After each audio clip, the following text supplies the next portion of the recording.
Welcome back. Our next guest is an Emmy Award-winning comedian, and I mean, one of our favorites. He just really is. He'll be in town this weekend performing at the House of Comedy.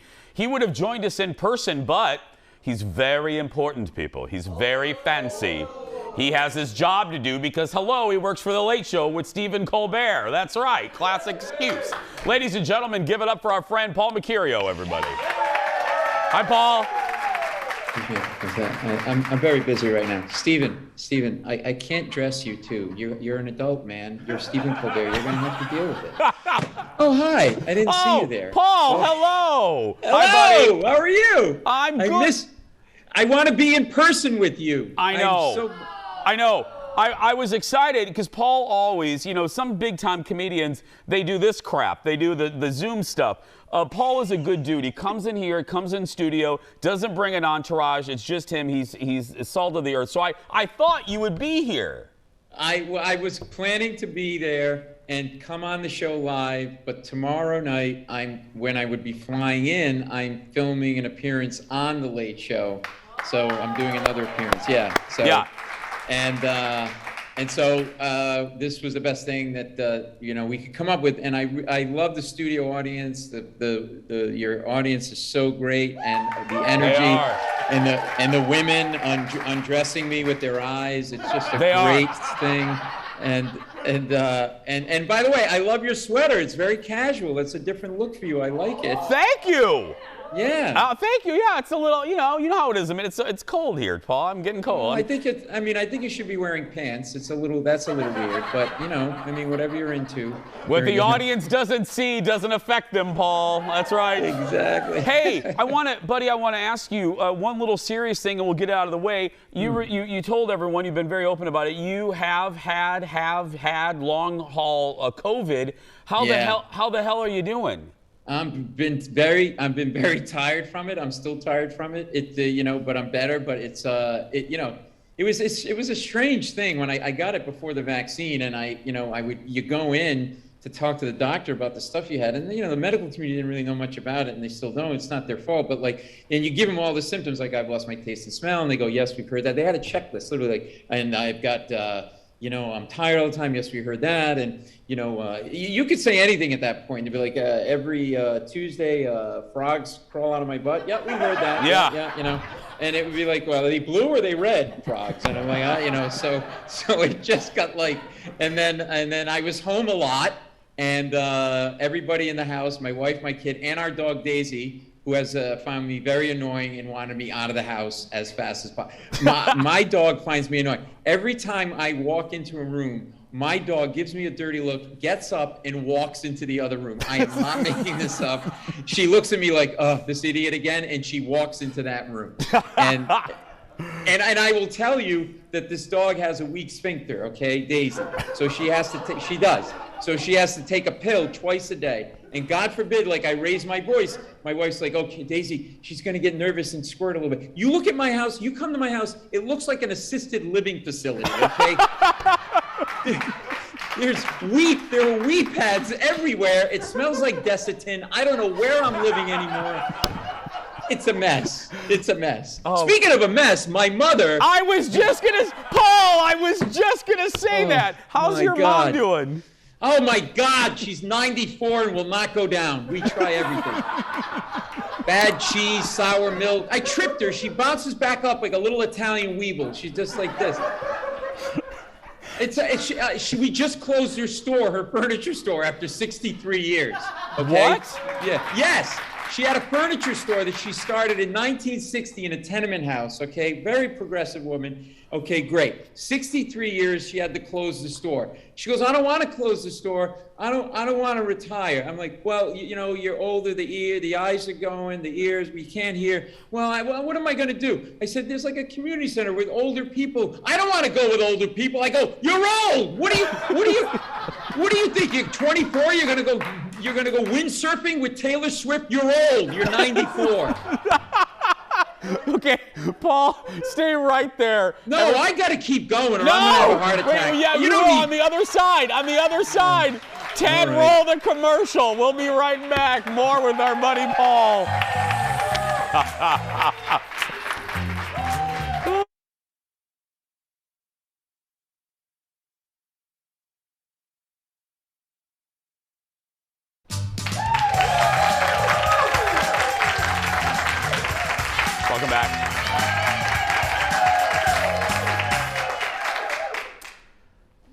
Uh, John, just wear the green pants. I gotta go. It's Jon Stewart. He doesn't know what to wear. Buddy, speaking of Stewart and comedians, I want to ask you, because, I mean, you're one of my faves, and we don't get serious on this show, but I do want to ask, what is it like in this era of, comedians don't even want to go to colleges anymore because you're afraid to say anything because people are going to jump out of a bush and be offended. What is it? Exactly. What is that? What is it like for you? I mean, for me, well, you know me. I don't care. I'm scorched earth. I'm going to say what I want to say because life's too short. Listen. For the record, I believe in political correctness. I just think the pendulum has swung too far one way. We need to get back in the middle. Everybody needs to relax, okay?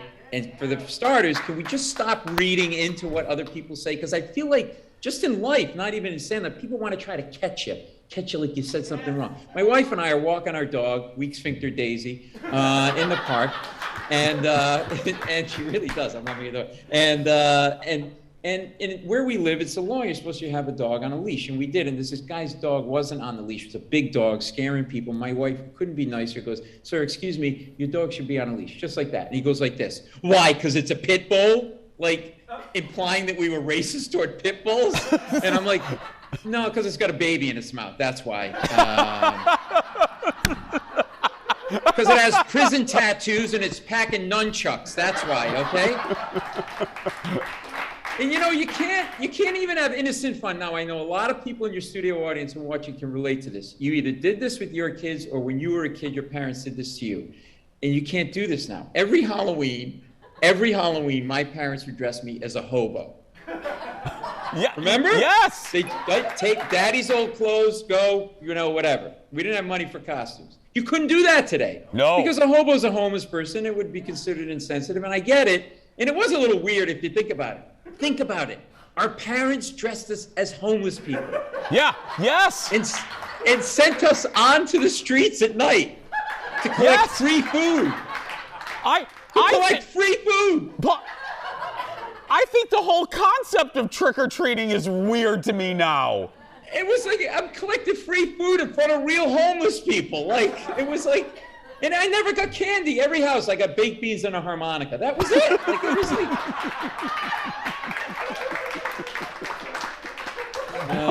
What? Well, speaking of a different environment, what's New York like lately? I mean, you hear one article, it's like New York is back. Then you read the next article, oh, nope, it's still dead. It's back. And let me tell you something. If you're going to come visit, when you're walking on a sidewalk, walk on the sidewalk. Don't stop and look down. It's not a stop walk. It's a sidewalk, okay? It's very simple. Otherwise, stay in Minnesota or stay in Colorado. I got stuff to do. I got to deal with my 94-year-old mother.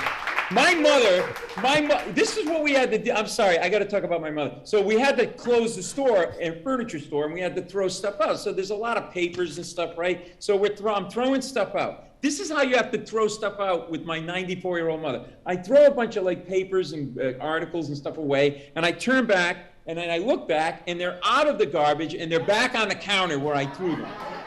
Yeah, I hear you laughing in the audience. I hear you.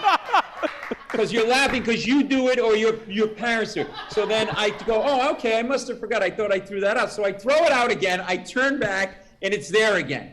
So this is how you have to throw stuff out with my mother. You know the scene in The Godfather where De Niro, the young Godfather, shoots the guy in the hallway in the white thing, right? Yeah. And then he goes up on the roof and he takes the gun and he breaks it into a bunch of pieces and he stuffs the gun into little different pipes. That's how you have to take stuff with my mother. When you throw stuff out with my mother, you have to rip it up into a million pieces, and then you have to throw it in different garbage cans around our city so she can't find it and tape it back together, okay? That's how you... If people saw me look over there, I don't want to rap, but I have to. So, Paul, can we do one more segment with you, Paul? Do you mind? Okay.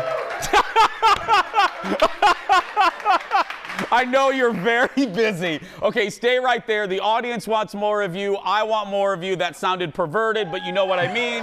We'll be right back. Back in a moment, everybody. Back in a moment.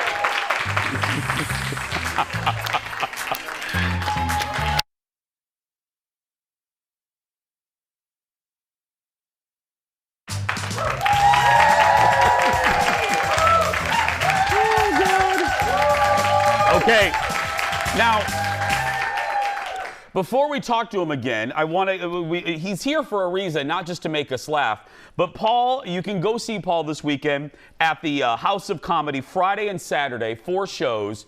Right there's the address. Go see Paul this weekend. Okay, let's put him back up. Now, Paul, before we talk more, you're going to love this. We were going to play a game in this segment with 2 audience members, and now they're mad at you because you're taking away their chance. No. Because you took their chance to be on TV away. So, Paul, if you want to say hi to Jen and Tammy. Hi. How are you? I'm sorry. Where are you? Let me see. Wave at me.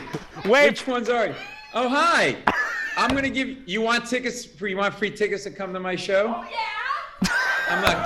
I'm not gonna give them to you, but I was just wondering if you wanted them. I will get you tickets to my comedy show this weekend. Oh, so Okay. Nice. Right. Okay, that's enough of the audience. That's enough of the audience. There we go. No, Aaron, Paul, you know Aaron, who does our audience. Aaron goes, "You're canceling the game. I just got them revved up for it." I just, yeah. Oh, God. I'm so sorry. Well, listen, I'll come to your house and I'll paint. I'll paint your house, the woman in the green. Paul, I wanted to do another segment because not only I wanted to talk about your show more, but oh God, you have such a good podcast. Tell the folks about the podcast. Yeah, I've had some really fun guests: Kevin Costner, Stephen Colbert, Kira Sedgwick, Neil deGrasse Tyson. I have this interest across the board, and I have just, I just have this curiosity about how people do what they do, and especially when it comes to music. And I just had Joe Walsh on, and I had Paul McCartney on. And it was that's pretty right. crazy. Yes. Hey, buddy, some guests, and I'm going to wait till the very end. I got something to tell you, but you know how some guests can kind of surprise you. You're like, oh, you think they're going to be forthcoming, but ooh, then they come on and they're really forthcoming. Who has surprised you in that way? Billy Bob Thornton, because I always do a lot of research on my guests, and he had a reputation of being kind of difficult in interviews, and I was in a really bad mood that day, and I remember saying to my wife, Carol, I go, if this guy gives me any crap, I'm going to hang up on him. Like, that's what I said. I don't need to take anything from this hick. Like, that's what I said, right? And then I got on the phone with him, and I try to ask questions that people don't ask. And so, the first thing I said is, Angelina Jolie, is she into me? And then it was click, hello, is anybody there? So, no, I just asked him about his music and art and everything else and what he likes. And he said he just started giving up a lot of information. And at the end said, this is one of the better interviews that anybody ever did for me. And I said, well, yeah. And I said, as a result of that, my wife is going to bake you an apple pie, and we're going to send it to you. And we baked him an apple pie and sent it to him. Is it not weird is the wrong word. What is it like? Like, Steve, Colbert, you know him as a friend. Wait, let's slow down. We're not allowed to look him in the eye. That's one of the things. You can't. But does it make it harder, Paul, when you get in the studio because you have your friends and it's like you got to try to make the conversation not all inside. Is it an advantage or a disadvantage when you interview someone like Colbert? It's kind of both. Like, it's a little weird because like we've known each other for 20 years. We've done the Daily Show together. Like, so you suddenly, just that suit, by the way, rented, $42. Right. That's not even a real shirt and tie. It's a T-shirt that looks like a shirt and a tie. So yeah, it's always weird, but fun too. Like, but you got to kind of try to find things to talk about with somebody who you know really well. Yeah. That are not too personal and too inside. Like Steven likes to wear diapers. Nobody knows why. And so I would not bring that up, although I just said it on air, didn't I? Yeah. Oh my God. I'm getting I'm getting the 30 seconds, so I want to take this and I want to end with a compliment. And I just told the audience, it's ironic that I'm talking to you, and I mean this, and it's great that this audience is here, because I was hearing Kimmel on Howard talk about how he really appreciates more than ever a good guest, because he works, when you have a guest, and you know this, when you have a guest that doesn't really want to be there promoting their stuff, or if you have an audience that's not tracking with you, when you have both of those things, you appreciate it when you have a job like this. I say that because I'm filled with gratitude today for this audience who's lively and tracking, and for a guest like you who, as we say, for a guest like you that comes to play. You make my job very easy, and I'm very appreciative. Well, thank you very. I do these shows all over the country, and you are by far my favorite show to do. Period. Hands down. Thank you, buddy. Not a lot of people know this, but you have a tremendous amount of back hair. But you know what? That's on you. And I'm not going to say why I know it. I'm just going to say that it's been a pleasure being on with you. And you got to eat your bananas. They're good for you. Love you, buddy. Love I miss you. Paul Mecurio, everybody. Catch him this weekend at the House of Comedy. Like I said, I gotta read this. There are 4 shows, 2 each night on Friday and Saturday. For tickets, the website's right there, moa.houseofcomedy.net. And follow Paul on all socials. Just search for Paul Mecurio. We'll be right back, everybody. Oh, God.